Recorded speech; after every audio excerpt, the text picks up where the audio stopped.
I want to talk about modern cars and suppressed emotions. But why?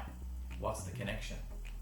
Modern cars can have daylight running lights that provide some forwards illumination at night, and they normally also light up the dashboard. You can drive along at night, not have your headlights on and not be aware of it. You can see at night, just not as well.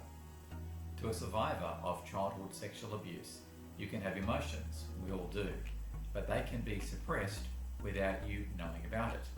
They'll work, just not as well. Let's find out more.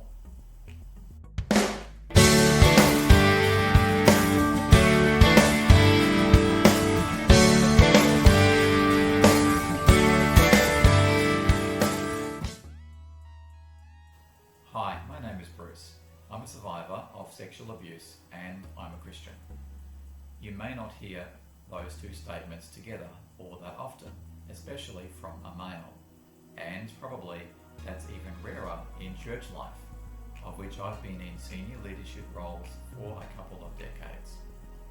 So these messages are about bringing awareness, healing and recovery to all victims of sexual abuse, but especially males.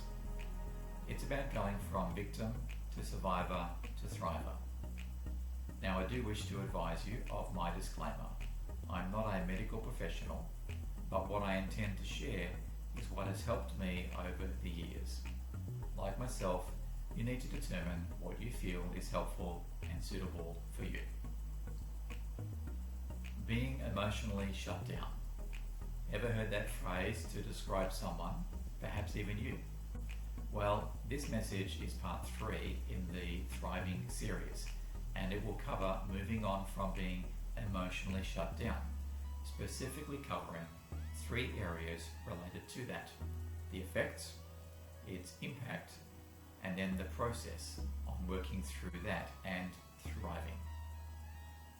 Let me start then with the effects of being emotionally shut down, and of course then moving past those effects so that we can no longer be prevented from thriving. Many of you may have seen older movies where people are flying in an older aeroplane, not a modern high altitude passenger jet, and they develop a fuel leak or just realize they are running out of fuel and they are far from their destination. In frantic attempts to save fuel, they start throwing things out of the plane to reduce weight, thereby reducing fuel usage. Dead weight is what it was sometimes referred to. They had to get rid of things to survive. Well, some survivors of childhood sexual abuse may have changed at their very core by leaving pieces of themselves behind. That may have been subconsciously and unintentionally, or in some instances, it may have been an intentional decision or action. The hurt child did what they could. They did what they felt they needed to do to survive. Sometimes in hindsight, those can be quite amazingly resourceful things the child did, but there invariably comes a time when those things are no longer needed and in fact may now be causing further problems, consequences, or at the very least, adding to levels of restriction or being emotionally shut down. Some of those things then, our attempts to minimize our pain, are only temporary. Temporary, of course, not being a matter of hours or days. In many cases, those pain minimization methods may have perhaps been put in place over many years, decades probably. It's only natural that the abused and traumatized child reacts and tries to protect themselves. Their childhood innocence was stolen, and in its place were wounds, hurt, and pain. It's important to understand that. It's important to know these are very valid reasons why the damaged child may have ended up shutting down emotionally. Childhoods can be irrevocably messed up. That is a part of history. It can't be undone. Unresolved, this pollutes our adult lives. But again, not knowing this, it doesn't have to continue that way. I don't want to be presenting a message that says it's all doom and gloom, but likewise, I don't see many people talking about these realities, the ongoing effects of childhood sexual abuse. So it serves no purpose if I too gloss over things like this. I needed to learn things like this, and I'm glad I did. I hope that's in your mind too. After all, this is a series on thriving. So as I round out this first area of being emotionally shut down and looking at the effects, the devastation of the trauma, it can taint our relationships and the people we love. That may be subtle. It may be not so subtle. It may be evident to you or not. It may be evident to others or not. My hope and prayer for you is that the effects become less and less. Impact. So what can this look like? What's the impact of being emotionally shut down to whatever extent you may have been or still are? Children can develop the mindset and the attempts to try to be good. This can be quite common when abuse is happening in their own home. But children can also adopt this behaviour when the abuse is outside the home. Underlying reasons for this are thought to be that the child may perceive that they've been bad in some way, and that's the reason why they're being abused. So therefore they try to be good with the hope that that will make the abuse stop. Of course, the abuse is not about them being bad, and even if they were bad, abuse is in no way an appropriate way they should be treated. So what can happen then is that when that adopted behaviour can continue into our adult lives and we exhaust ourselves on the treadmill of trying to be good, here's another potential impact. Do you have an internal voice perhaps that never seems to be quiet? What is it saying? Are we talking ourselves up or down? Does this internal voice sound familiar? I'm so stupid. I'm no good. I'll never. Now, none of us are perfect, so perhaps at times you may have done something that was stupid or tried something that was not successful yet. But there's a big difference between not yet and never. Hopefully you've got some people in your life who can give encouragement, and even if you don't, why don't you take the lead in the encouragement drive? Encourage yourself. Change the internal voice. Next time you attempt something and are perhaps unsuccessful, say to yourself, okay, this time that didn't work. I'll look forward to doing it better next time. Maybe you can relate to this as I think about my own tendency to drift towards negative self-talk.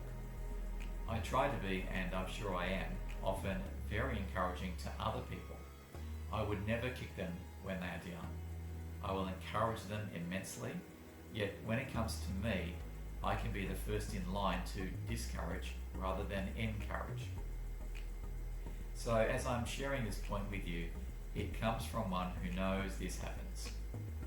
I can gladly share that I engage in more positive self-talk than negative self-talk quite often, and more than I used to. Process. Let's move on now to the process of coming out of being emotionally shut down. Suppressing our pain does not bring about healing. It tends to just freeze things in time. The pain stays there. We need to go back to the source of our pain. Here's another way to perhaps look at this.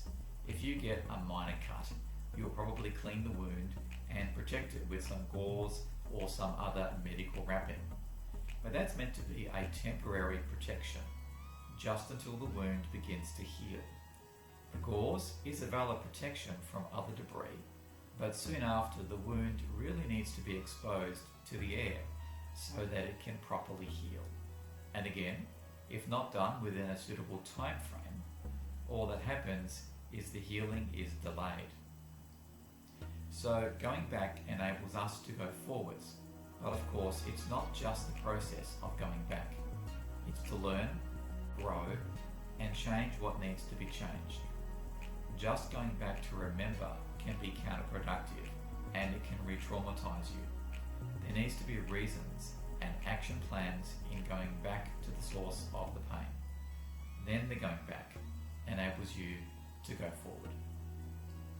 Unless you're living on a deserted island, there will be people in your life who you interact with and have varying levels of relationship and connection with. Even as you work through recovery and into thriving, it's important to maintain connection with those we love.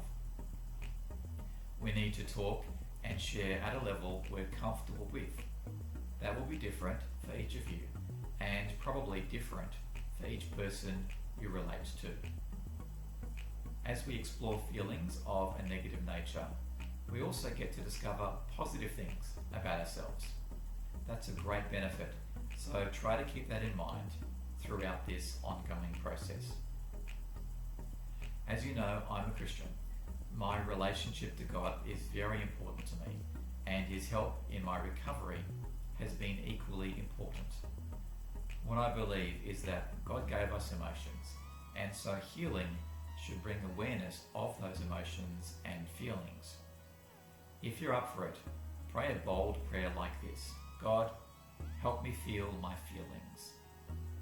They probably won't be as awful or as overpowering as you think. I know that's been true for me. As I wrap up then, let me map out what this looks like. We finally get to a place where we're in touch with our emotions. And that's not a one-off destination you arrive at. It becomes a new part of you that was perhaps dormant for a long time. Over time, you get to experience more emotions and to greater healthy depths. Stay the course. I'm praying that will be the case for you. Thank you for joining me with this content. It's always my intention that this helps you or helps you to help others. In addition to other content like this, I wanted to make sure you know I have an introduction clip and also my personal testimony. I encourage you to hit the subscribe button and the bell icon so that you are notified when additional content is available. Perhaps a little strange on a channel like this is the like button, but I'd ask you to press that if you have found this content helpful. I hope you join me again soon.